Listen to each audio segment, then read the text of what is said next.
Bonjour à tous, bienvenue sur Zuc Raconte. Aujourd'hui, c'est la Lamborghini Raventon.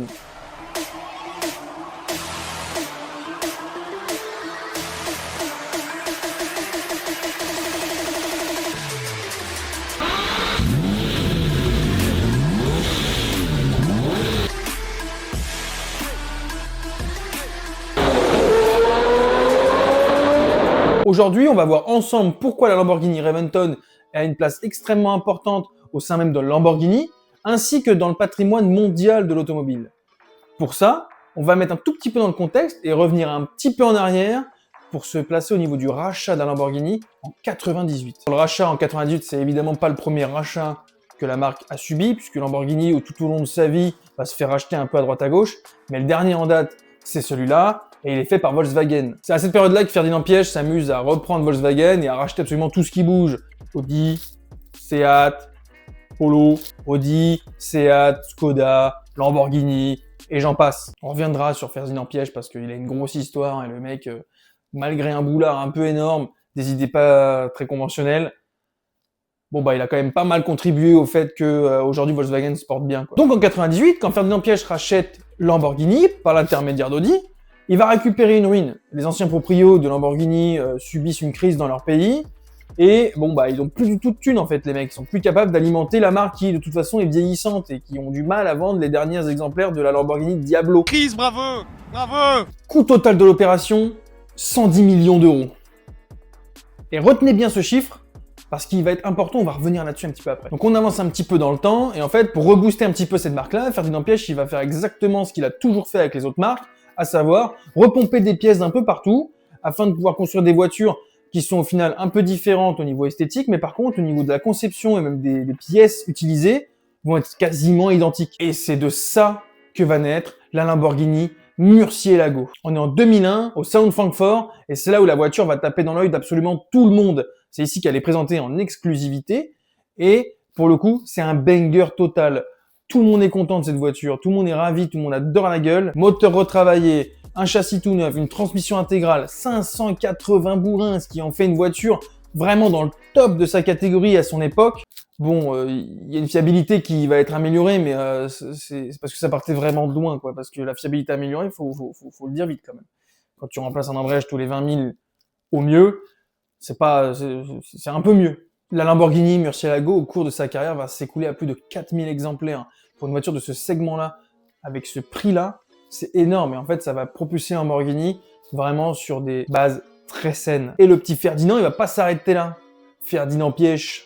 Puisqu'en 2003, Lamborghini va lancer la Gallardo. Alors, pour contextualiser aussi un petit peu la Gallardo, c'est pas une voiture qui nous intéresse énormément dans l'histoire, mais par contre, c'était afin de répondre à une contrainte de l'époque, à savoir avoir une voiture entrée de gamme, au niveau de Lamborghini. Comme je disais, cette voiture, je vais pas m'attarder beaucoup dessus. Par contre, pour vous donner un petit peu la fiche technique de la bagnole, on est sur une voiture donc entrée de gamme, on est sur un V10, tout petit moteur, 500 chevaux. Mais pour la Raventon, c'est pas ce moteur-là qui va être choisi, et le V10 sera décliné plutôt pour la RS6 de l'époque. On en reparlera de la RS6 de l'époque, puisque c'était quand même l'âge d'or du V10 dans le groupe Volkswagen. Grâce aux ventes conjointes de Lamborghini Murcielago et Gallardo, Lamborghini va se permettre de lancer le fameux modèle d'aujourd'hui, à savoir la Lamborghini Raventon.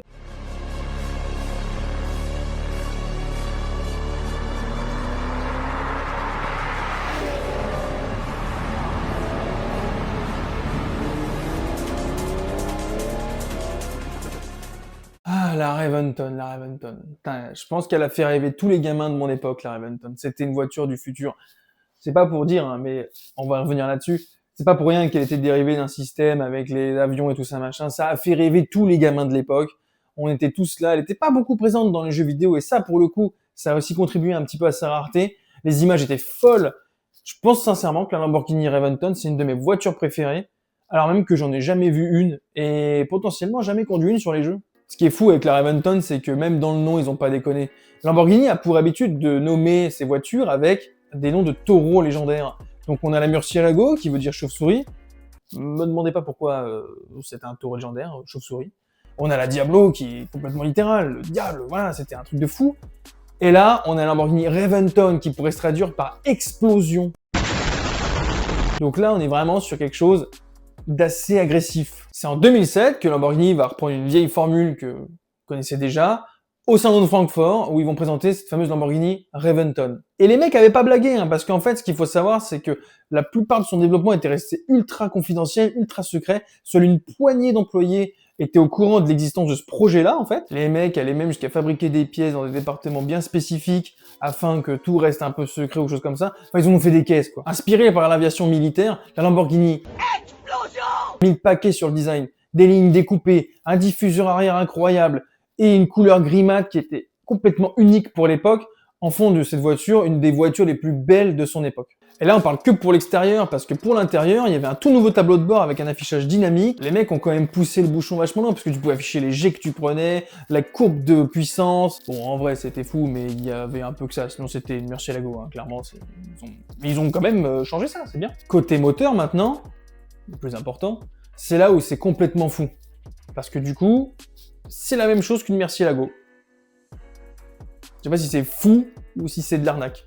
À vous de choisir. Alors oui, quand je dis que c'est pareil, au final, la voiture, elle a 10 chevaux de plus que la Murcielago SV, donc on est clairement sur une carto différente, mais c'est le même moteur, quoi. C'est la même base, tout pareil, il n'y a pas de changement incroyable là-dessus. La voiture est un carton complet.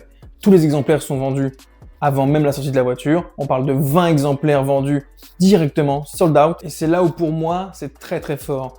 On parle d'une Lamborghini Reventon qui était vendue 1 million d'euros hors taxe, avec exactement la même base qu'une Murcielago, donc des coûts qui étaient réduits drastiquement. Une Murcielago à l'époque, et je parle d'une Murcielago SV, était vendue aux alentours des 350 000 balles. Ce qui veut quand même dire que tout le reste était du bénéfice pur pour la marque Lamborghini.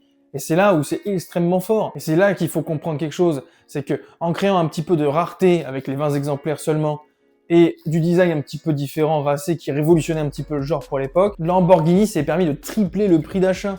Et ça a fonctionné. Ça a si bien fonctionné qu'en fait, Lamborghini, 2 ans plus tard, ils ressortent 15 modèles en roadster. Bah pareil, hein, même recette, hein, on est sur plus d'1 million d'euros, et puis bah on est surtout vendu direct, quoi. Cette voiture va marquer le début d'une pratique que Lamborghini va faire et refaire, à savoir reprendre ses modèles classiques et en sortir des versions ultra exclusives à des prix super élevés. Et pour le coup, je vais pas leur jeter la pierre, hein, y a qu'à voir, tout le monde a embrayé le pas. Hein, puisque McLaren, par exemple, va faire exactement pareil avec tous ses modèles.